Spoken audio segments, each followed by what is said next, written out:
Olá, a paz do Senhor, estamos iniciando mais um EBD em Síntese Podcast, Momento Pedagógico, esse espaço que é destinado a dicas pedagógicas para o enriquecimento da sua aula de EBD. Nesse espaço especificamente, se você já vem acompanhando, você já sabe, é o espaço destinado à lição de juvenis, uma lição muito importante que tem nos apresentado um tema, Sal e Luz no Mundo, uma igreja relevante. E desta feita chegamos até a lição de número 11. E grato a Deus pela presença mais uma vez do meu amigo e irmão Lucas Vitor. A paz do Senhor, Lucas. A paz do Senhor, Paulo, graças a Deus estamos aqui já próximos do final, né, desta lição tão maravilhosa. Amém. E o título da nossa lição, como eu já fiz referência, é A Igreja e os Julgamentos.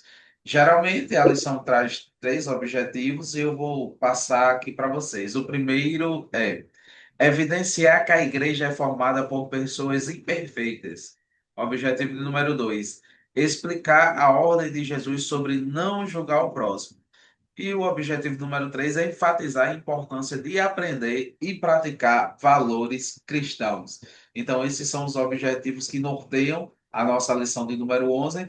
E eu já passo aqui para o meu amigo Lucas Vitor. Lucas, que dicas valiosas você traz aqui para os nossos professores, alunos e todos aqueles que acompanham o canal EBD em Síntese Podcast Momento Pedagógico? Amém, graças a Deus. Essa lição é muito rica para todos os professores e alunos, e a lição em si, né, ela tenta trazer a realidade bíblica da igreja.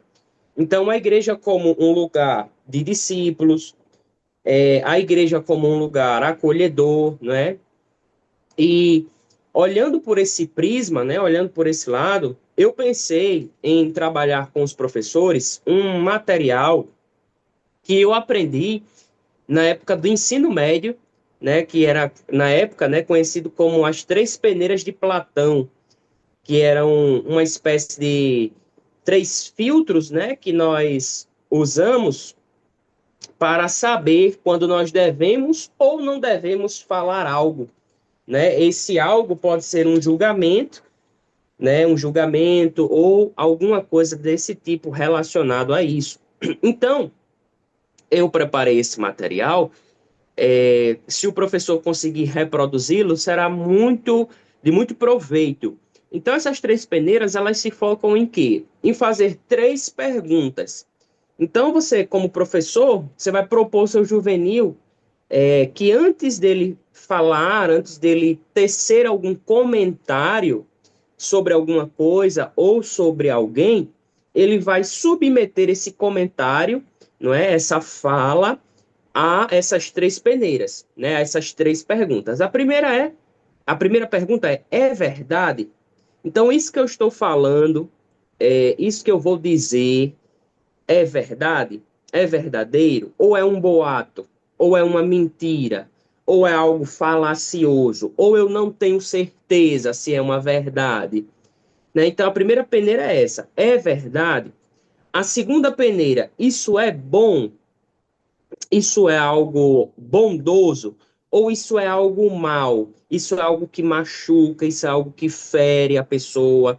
Não é? Isso é algo que descredibiliza, que ridiculariza, né? Isso é algo bom? Isso vai ter alguma bondade na vida daquela pessoa, ou isso deprecia a pessoa? Então, esse é a segunda peneira que o meu comentário, ou o comentário do seu juvenil, a fala dele precisa passar. E a última peneira a pergunta é útil? Né? Então, pode ser que o comentário ou a fala seja verdade, pode até ser que seja bom, algo bondoso, mas talvez não seja útil. Talvez não seja algo para ser dito naquele momento, naquela hora, né? Talvez seja algo sem utilidade nenhuma. Então, a grande questão é, se o comentário, se a fala, não é? Se aquilo que o seu juvenil for falar passar por essas três peneiras da verdade, da bondade e da utilidade, então ele está apto, né, a falar, a expor aquilo que ele está pensando. É claro que essas três peneiras aí é um conceito que foi utilizado por um filósofo grego, né? Mas a gente sabe que esses conceitos já eram trazidos pela palavra de Deus. Então, a palavra de Deus já organizava, muito tempo antes, esses conceitos sobre aquilo que nós devemos falar e como nós devemos falar. Então, querido professor, quando você for expor, né, se você for expor esta dinâmica, esse material, você vai sempre levar pelos princípios da palavra de Deus. Então, por exemplo, na primeira peneira, que é a verdade, você vai dizer que o próprio Jesus defendeu que nós devemos ser verdadeiros, que nós devemos dizer a verdade. Né? Sobre a utilidade, por exemplo, lá no livro de Provérbios fala muito sobre isso, né? Sobre a palavra dita no tempo certo, do modo certo, né? Que diz que a palavra dita no momento oportuno são como é, agora fugiu o Maçãs de ouro, versículo, maçãs de maçãs ouro em em, salvas de em prata. salvas de prata, não é? Então veja que a palavra de Deus já traz esses ensinamentos. A gente apenas organiza de uma forma mais didática, mas você vai passar isso para o seu juvenil baseado na palavra de Deus, no que a palavra de Deus diz. E a grande ideia é você tentar passar essas peneiras, não é? Esse material como uma espécie de freio bíblico, né, entre aspas, que evita os julgamentos, porque muitas vezes os julgamentos saem de informações mentirosas ou informações que são meias verdades, geralmente comentários que não são bondosos e na grande maioria das vezes eles não são úteis em quase nada. Né? Então, como é que a gente muitas vezes vai evitar um julgamento ou pode evitar algo assim desse tipo? Fazendo que o nosso conceito, né, passe por essas três peneiras, né? Fazendo que o nosso conceito ele passe por esse crivo, digamos assim, né, que está organizado dessa forma, mas é um crivo que já vem desde muito tempo já consolidado pela palavra de Deus, que é onde nós nos baseamos, é onde nós nos pautamos e é onde a gente se organiza, né? Então, eu acho esse material interessante. Se o professor puder trazer, né, eu acho que é de muita valia para a sua aula, talvez transmitir esse material em PDF ou uma foto, se não, até escrever no quadro também já é muito válido o professor fazer isso. Eu acho que é um material simples, mas que dá para a gente tecer muita coisa dentro do contexto que a lição nos traz. Amém, Lucas. Que dica valiosa que o professor, caso utilize, será muito enriquecedor na aula. Essa lição também, ela é muito interessante, né? Primeiro pelo tema, a igreja e os julgamentos, né? A gente pode ocorrer em dois extremos, né? Ou o juvenil pode estar em dois extremos. Ou ele ser uma pessoa que julgue demais as pessoas, né? Tudo ali, né? Pode ter algum que tudo ele julga. E pode ter também juvenil que diz que pode se colocar na situação de diz, não, a gente não pode julgar nada, né? Então são dois extremos distintos, né? A palavra de Deus mostra, né, como deve ser esse julgamento. A palavra de Deus nos apresenta, e a lição nos apresenta como deve ser esse julgamento. Eu trouxe aqui também um material para ajudar aos professores. No primeiro objetivo da lição, eu faço só uma ressalva aqui,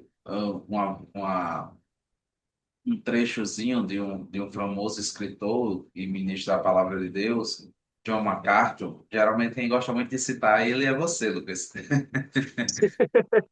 Ele diz assim: a igreja não é perfeita, nunca o foi. Algumas pessoas usam este fato como desculpa para manterem-se afastadas da igreja, dizendo: eu gostaria de frequentar uma igreja, mas há muitos hipócritas ali. Geralmente é isso que as pessoas dizem, né? Aí ele diz o seguinte: nesse caso, eu penso, venha, temos lugar para mais um. Então, com isso, ele mostra que a igreja não é feita por pessoas perfeitas, mas pessoas que estão em busca da perfeição. Não é o tema da aula, mas nós sabemos que quando aceitamos a Jesus, vivemos no processo feito pelo Espírito Santo de santificação. né? Que é ser mais santo do que eu fui ontem, né? E vou ser mais santo amanhã do que eu estou sendo hoje, né? A Bíblia diz que o caminho do justo, a vereda do justo é que nem a luz da aurora, que vai brilhando dia a dia até ser dia perfeito. Mas especificamente sobre essa aula, tem um vídeo, eu gosto sempre de trabalhar com vídeos na classe de juvenis, e tem um vídeo sobre os julgamentos. Geralmente, eu gosto muito dos vídeos que a gente encontra no Bible Project. Eu acho que é assim a pronúncia, senão o Lucas me corrige. Mas se você colocar Bíblia Projeto e colocar lá julgamentos, vai aparecer esse vídeo. E é um vídeo bem explicativo. Aqui abaixo tá o endereço de onde está o vídeo. E é um vídeo bem interessante que ele vai tratar sobre essa questão dos julgamentos. Aqui é só o slide do vídeo, mas você pode entrar lá no canal e você vai perceber que ele trata como é que Jesus fala sobre essa questão de julgar, dos julgamentos. E por fim, do terceiro objetivo, eu trouxe aqui também a, a noção, a importância, né, de enfatizar a importância de aprender e praticar valores cristãos. Nesse que é o último tópico da lição, né, o comentarista bota até assim: a instrução de Jesus para não julgar o próximo não pode ser utilizada como desculpa para tolerância ou erro ao pecado. Logicamente, e isso você, como professor, chame a atenção do seu juvenil, se o professor, se o pastor, se o líder de mocidade, se a liderança da igreja percebe que esse juvenil, ou que esse jovem, ou que alguma pessoa está destoando do que diz a palavra de Deus, eles vão chamar, né? E aqui eu botei até uma foto aí, como se fosse o gabinete pastoral, eles vão chamar para um aconselhamento, porque é isso que a palavra de Deus nos ensina e nos mostra, que é aconselhar a pessoa acerca das suas atitudes, né? A palavra de Deus mesmo diz que pelos frutos a gente conhece o quê? A árvore, né? Uma árvore boa não vai dar frutos ruins. Às vezes, as pessoas estão demonstrando alguns frutos e precisam ser chamadas, né, a atenção de produzir frutos bons. Então, eu acho que colocar essa noção na mente dos nossos juvenis, conversar e trabalhar esses questionamentos com eles vai ser bem proveitoso para eles terem essa noção de que quando o líder da mocidade, geralmente, onde eles estão inseridos, ou quando o pastor, né, fala alguma coisa, não é julgando, né? É aconselhando, é querendo mostrar o melhor caminho para ele, né? Para não ficar nesse extremo. Não, Jesus disse não julgar, então não devo julgar, né? Ou então eu julgo tudo. Não, a gente tem que ter cuidado com esses extremos. E eu acredito que você, seguindo essa linha, ou pegando o vídeo aqui lá do Bíblia Projeto, ou trabalhando as peneiras de Lucas, que Lucas passou, né? As três peneiras, né? Se é verdade, se é bom, se é útil, a sua aula vai ser bem proveitosa. Lucas, Amém, Paulo. Material riquíssimo. Como última sugestão, se os professores, dentro do seu planejamento, encontrarem uma brecha de tempo, eu sugiro que eles possam, se não trabalhar a temática, mas citar a famosa cultura do cancelamento. A lição traz um bloquinho assim, resumido mesmo, mas se o professor puder trabalhar um pouquinho sobre isso, sobre a cultura do cancelamento. Eu acredito que é muito interessante porque é uma temática extremamente atual. Muito provavelmente seu juvenil está por dentro dela, não é? Porque a gente vê muito isso recorrentemente, principalmente agora na época da internet. Então, se o professor puder trabalhar alguma coisa dentro desta temática, sempre puxando para os princípios bíblicos, eu acredito que também vai ser bastante interessante nesta aula. amém. Então ficamos por aqui, aguardamos vocês para a próxima lição, a 12ª lição, e será a bênção de Deus. A parte do Senhor e até a próxima.